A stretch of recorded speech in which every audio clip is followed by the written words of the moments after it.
Well, greetings everyone. It's been a little while since I've uploaded a video to the ministry channel here, and I don't have anything prepared notes-wise. This has just been something that's been on my mind, and I woke up early this morning thinking, I gotta get started on this. So it's gonna be a series of videos that I may or may not finish that will all be unlisted until, I don't know, for a couple months, and then maybe I'll make them public to share. I don't have a huge following. I don't want a huge following. I'd rather go deep than wide. And so a lot of these I'll be sending to individuals. And so the framework will be to give this overview, hopefully like 5-10 minutes, of what I plan on creating for consumption for mostly me, because I gain a lot of value from verbally processing the mental processes that are going on. And I like to reflect, and sometimes it's helpful to hear myself talk through things in order to reflect. I'm like, oh yeah. Or I started to make a point and then I got distracted and went down a rabbit trail, right? So it's helpful for me to kind of go through these. I am wired very differently. If you're familiar with the 4 lenses, there's a green lens. That's a very small portion of the population. For the Myers-Briggs ISTJ, I don't think there's that many of us out here. I'm actually complete opposite of my wife in that area. She's ENFP, I'm ISTJ. I was talking to a chaplain friend about this, and he was like, yeah, my brother's ISTJ, and maybe that's why you and I don't get along, so I don't get along with him, or something along those lines. And so that right there, me talking about Myers-Briggs, I hadn't planned on talking about that. It's an example of the rabbit trail that I go down. And as I reflect and as I re-listen to a lot of these things, it's pretty helpful for me to get back on track and practice chasing these rabbits and then coming back to the point that I was trying to make, which in this video, an introduction about what the series of videos is going to be about. And it is this Telegram channel. It's Christians et al., a place where Christians can fellowship, gently exhort, and graciously sharpen one another, as well as a place where Christians can engage in fruitful, respectful, compassionate debate with non-Christians. Obscene language and scorn, that's an addition, are prohibited. And the 2 rules for this group, and there's one strong recommendation, is that there's no profanity and that there's no solicitation, and then the recommendation is that you be respectful. Which, one of the things that I've realized recently is in my conversations, when there's critiques that are being made, one of my aversions is to subjectivity. I feel like, and I'm having a conversation with somebody about postmodernism, I feel like a lot of times people redefine words and they have a specific meaning in mind, which is a little bit different than like the dictionary definition of the word. Recently, I've been talking to a friend about snarkiness, and I've definitely been guilty of being snarky in the past, and maybe even in the present. Some of the things that I say come across snarky. And on Twitter, I responded to somebody's response to a Jared Moore post about an article that he wrote about heresy. And somebody asked the definition that Jared Moore was using about heresy. And my response was, well, I'm just spitballing here, but I'm pretty sure he means this definition. And I shared Webster's 1828 dictionary definition of heresy. And I said, because he's probably not redefining the term. Well, the response from this guy was, no need to be snarky. And my response was snarky, ?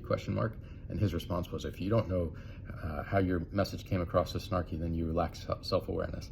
And I'm like, well, hold on a second. I wasn't trying to be snarky. And I looked up the dictionary definition of what snarky means, and it's critical and mocking.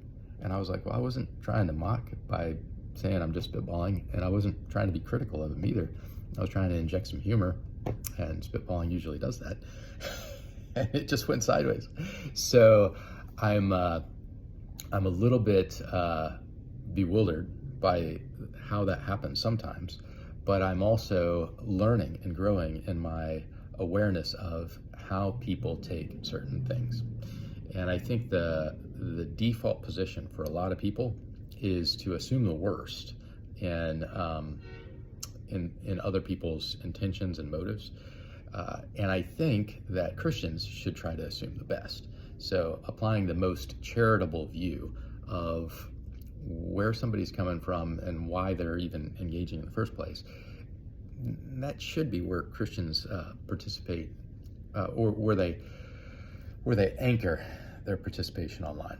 So these are just a couple of things that I've learned, a couple of examples in the last several months, and I thought that if I capture all of this in a video like this, it will be beneficial to me, but it also might be beneficial to other people who might experience something similar to what I've experienced in these online spaces. So using the Christians et al. Channel and using technology that is available to us, such as screen recording and picture-in-picture, my next videos will cover the channel. I'll go through it and I'll screen record conversations. So one of the reasons I'll make these unlisted videos is that other people will be on here. Their names will be listed. Most of them are just pseudonyms. There's very few people who have first name, last name, but it is an open group. There's 339 members now. I joined it last November, so a little over a year and a half, but I'm no longer welcome in the group. And I'd like to share a kind of chronological history in these videos with personal interaction with various people that captures why that happened, how it happened, and what I learned from it happening. And I actually wrote down several lessons, and I shared these with another friend of mine. For the most part, these videos will be, I'll leave people anonymous, but in some of the videos, I will go through specific engagements with specific people, and I'll keep that whole video about my back and forth with that person and what went wrong in my conversation with that person. And my first course of action will be to send that video that I create about that interaction with that person to that person in hopes of reconciling with the person, in hopes of building a bridge to that person. Because in some of these instances, the person is no longer talking, no longer responding. But also, and I probably won't record the interaction with the people that I'm still having a conversation with.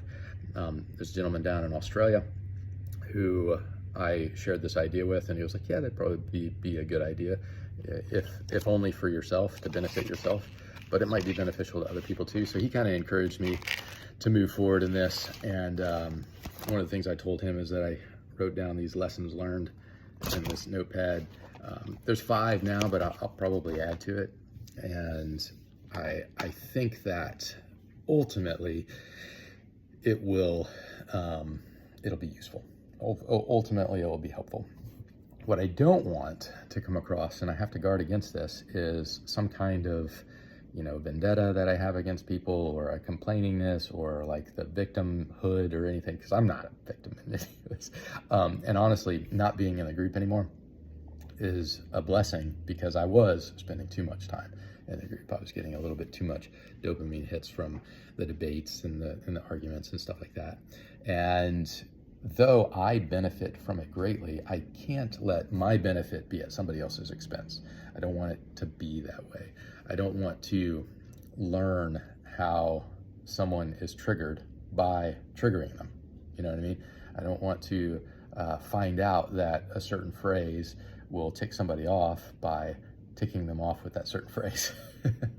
I want to refrain from doing that. But also because my temperament is such that nothing really gets under my skin that much.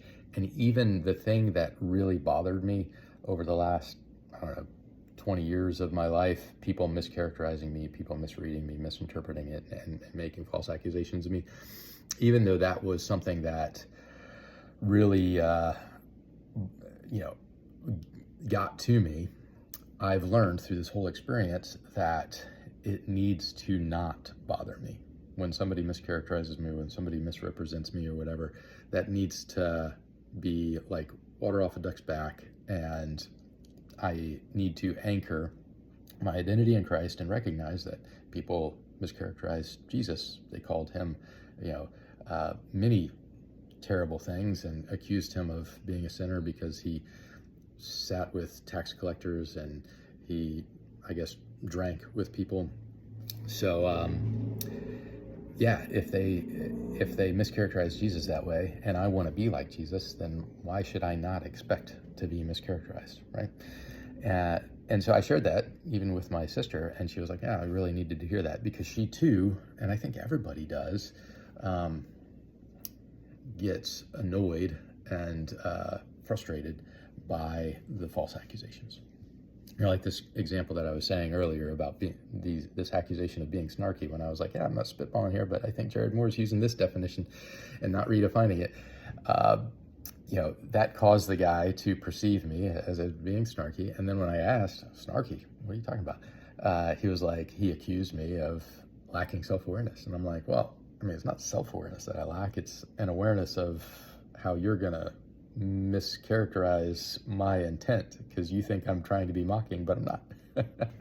So that is an example, and I'll give lots of these through these videos.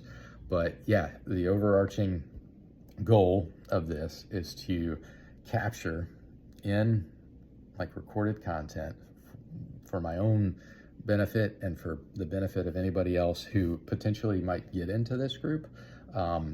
Maybe some warnings about the group and how to guard yourself against frustration in the group and other groups on Telegram or on Facebook in general, just interpersonal interactions. But my lessons learned, and then go through the interactions with people. So I will talk about the founder of the group, the leader of the group. His name is Adonis.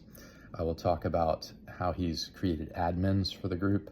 I think there's like a John, a Cameron, a Kate, some people that I've encountered on there. So I'll probably have different videos. I went back and forth with Adonis's pastors. So he's a deacon at a church out in Kentucky. So I'll probably have a video about that interaction. Maybe one video about the interaction with the pastors. So I'll mention their names. And there's another guy in the group, an older guy. I'll probably make a video about my interaction with him. And then maybe I'll wrap it up with a final video. Maybe this will be 5, 6, 7 videos. I'll try to keep them all less than 20 minutes. Some of them might be as much as like 30 minutes, especially the video that I make about my back and forth with Adonis. But all told, it's probably going to be like 3 or 4 hours. I'll try to wake up in the morning early like I did today and just hit record on my phone, kind of start scrolling through, see where I get to an endpoint and hit stop, upload it to YouTube as an unlisted video on the ministry channel here. And then once it's uploaded, take the link, share it with the friend who initially encouraged me to do this, share it with my other 2 groups, maybe the Peacemaker group and the Telegram group, for anybody else who might be interested in this little journey. But once again, it started last like October, November. I found the group because the leader of the group posted a link to it in a comment section on a Gospel Coalition advertisement. So I just saw the advertisement, I saw their comments. One of the things that I do is I'll go to the comments, see what people are saying about a certain thing, a certain post, and I have certain thoughts about the Gospel Coalition that I won't go into. But this guy said, hey, I talk about the Bible and Christianity, and I've already been on Telegram for like 5 years. It's where I do that's where I spend the majority of my time. That's where my ministry channel is. And so I was like, I'll click on it. And then I started talking to people. I was like, this is interesting. There was a lot of topics, and the group has definitely grown. And so for the first like 2.5 months, I thought everything was going swimmingly. I thought when I was invited into the group, I got a personal message from the owner of the group in a video, short message explaining the group. I was like, oh, that's kind of cool. And he was like, I look forward to learning from you. And I was like, oh, okay, this guy wants to be taught. And what ended up happening, and this is like the number one lesson that I've learned in all this, is discipleship roles are extremely important to codify in relationships when there's disagreement, because if you know that the other person is simply a peer, and this discipleship relationship is mutual, nobody's senior to, or nobody's subordinate, nobody's inferior, nobody's more important, then you can have peaceful engagement. And when there's disagreement, it's a lot easier to just agree to disagree. But if there's a hierarchy in the relationship and it's misunderstood, I think that I'm the teacher and I think that you're the student, but you think that we're just peers, things can go sideways rather quickly. So that's one of the main lessons, and I'll probably reiterate that throughout. But it's the first one that I wrote on this piece of paper. It says, ensure any discipleship relationship is defined early and redefined often to avoid confusion about who the teacher is and who the student is, who the master is, who the apprentice is, or clarifying whether it's a peer-to-peer construct. And so I think what happened was I went in thinking that this guy wanted to actually learn from me, because that's how he articulated his initial messages. And he says, you've only been a Christian for 5 years or something like that. And so when he would ask me questions, I would give him answers as if he wanted to learn from me. But I quickly learned that that was not the case, that he already knew, and he didn't care about learning the way I saw it in order to embrace it. He only wanted to hear what I thought in order to refute it. So that became kind of the friction point, and that was very helpful for me to learn. So big number one lesson, big overview. Went a little bit long on this one, but at 17 minutes, I'll wrap it up, upload it, and send it to some friends. This is installment number 1 in what may be 5, 6, 7, might only be like 2 or 3 videos. We'll see how much time I have over the next couple weeks, but it'll be done when I have sufficiently verbally processed everything from the group. And I think the desired end state, the hope, is that reconciliation happens with the people in the group who have either been offended or whatever. Because obviously, I don't think Christians should desire to offend other Christians. I think that we should avoid offending as much as possible. Now, if somebody gets offended by the truth that should be accepted by them, like we're currently in Pride Month, people in this world are offended if you say marriage is between a man and a woman by God's grace for life. That's what marriage is. Marriage is not anything else. That's very offensive. That would be considered hate speech. And that's okay for you to say that and for people to get offended by it. But if you say something like, well, you're just stupid, or, well, I can't believe that you think that. Now that could be offensive, and that's not okay, because you shouldn't do that. So I think that will wrap it up for now. For anybody who listened to this whole thing, thank you. And let me know what you think in the comments or in response to where I post this, where I share it. And the good thing about YouTube videos is that you can listen to them at 2x. So this now 19-minute message you can get through in less than 10. All right, God bless. Take care. Peace.